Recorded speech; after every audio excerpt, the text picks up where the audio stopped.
Have you ever thought that maybe one day a piece of information could possibly change the rest of your life? And that maybe everything happens for a reason?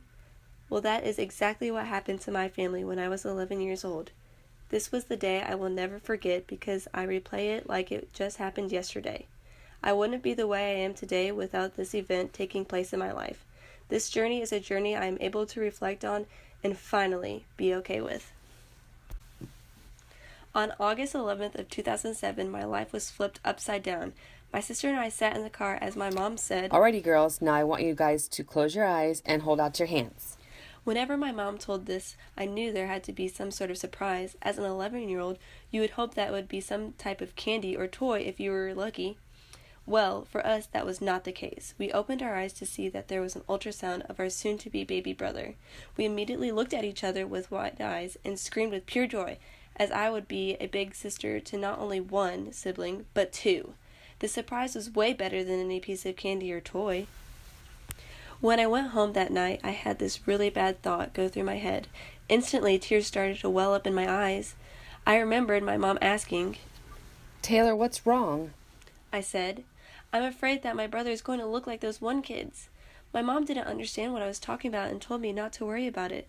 For me, this was absolutely impossible, because all my life that was what I did was worry. It was just who I was. I'm the big sister, the protector. Why wouldn't I have a little fear? Little did I know I would eventually have to worry about it. A couple months went by and it was time to go to the doctors and get a checkup to see how the baby was doing. My mom asked my sister and I, "Do you think you girls would like to come with us and see a 3D ultrasound of the baby?" Without any hesitation, we both said yes. With pure excitement, we sat in the waiting room, ready to get a good look at what our brother was going to look like. For me, I had no idea what to expect out of this. All I could think of was if he would look like me or my sister. Hopefully it was me, since I did have the better genes. Once we stepped into the room, the nurse immediately came in to get pictures we had been hopelessly waiting for. While we were sitting there, I noticed that it was taking quite a long time trying to find the baby. The big sister mode started to kick in as I felt the palms of my hands starting to sweat with anxiousness. The nurse walked out to try to find the doctor. When they came back, they asked for my sister and I to leave the room and wait in the waiting room. Concerned, we sat there patiently. I thought to myself, what could possibly be going wrong? Everything seemed fine up until now. As we were sitting in the waiting room, I looked at my sister and noticed that she was starting to tap her foot in anxiousness. "Addie, is everything okay?" I asked her. "I'm just really starting to get worried about Mommy and the baby," she said in a shaky voice. Addie was so young at the time. Being only 7 years old, I couldn't imagine what it was like for her. I looked at Addie and said, "Mom is extremely strong and can get past whatever is thrown her way." I grabbed her hand tightly to reassure her that she knew everything will be okay. After about an hour of waiting, my mom came out with tears rolling down her face. I looked up at her and asked her what was going on. She told me that she would have to go into an early C-section because they had found out that she had very little to no amniotic fluid around the baby. To me, those were words that had no meaning. So all I could think of was how ecstatic I was to finally be able to see the little guy even earlier than I had expected. Deep down, though, I knew that this was not a good thing. That next morning, I was sent to school, where I sat there for hours, wondering when I would be able to see my new baby brother. Sitting in class, I decided to stare at the clock, anticipating on the call for me to leave class. All I could think about was how my mom and my brother were doing. There was not a care in my mind about anything else but the two of them and their safety. During this time of wait and anticipation, my mom finally had my brother, also known as Brody. While going through this whole process, we knew that there would be a chance that he might have some mental delays.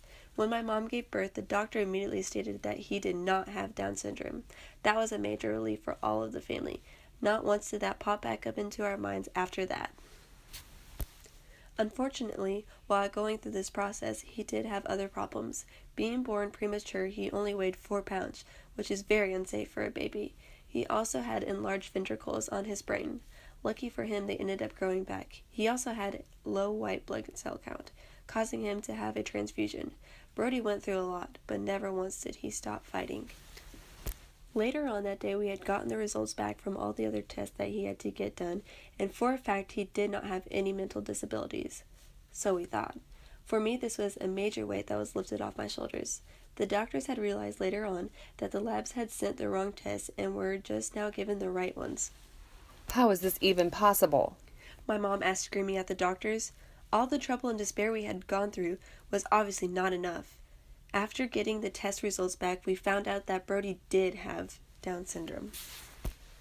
The news traveled fast, and when it got to me, I had no idea what they were talking about. What in the world is Down syndrome? I asked myself. To me, I didn't care. I finally was able to meet this precious angel I had been so longing to meet for 8 months now. That night I had finally arrived to the hospital. Walking down the long, narrow hall was one of the scariest moments I had ever experienced up until then. It felt as if the door to the room was getting further and further away. As I proceeded walking down the hall, the nurse pushed my mom in a wheelchair alongside me while reading all the rules for when going into the NICU. All these thoughts started to rush through my head, listening to the rules. What was I going to say to him? How am I supposed to hold him? Why can't I just go back there and see him? All the thoughts that were running through my mind started to overwhelm me. The only thing that got me going was knowing that Brody was okay. When we got back to Brody's part of the room, I noticed a picture hanging up on the wall of someone. I walked up closer to get a good look of who the boy was in the picture. I had never seen this boy before.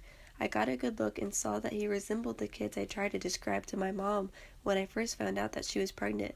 I looked over to my mom and said, "Who is this little boy in the picture?" My mom said, That's the nurse's son. He has Down syndrome, just like Brody.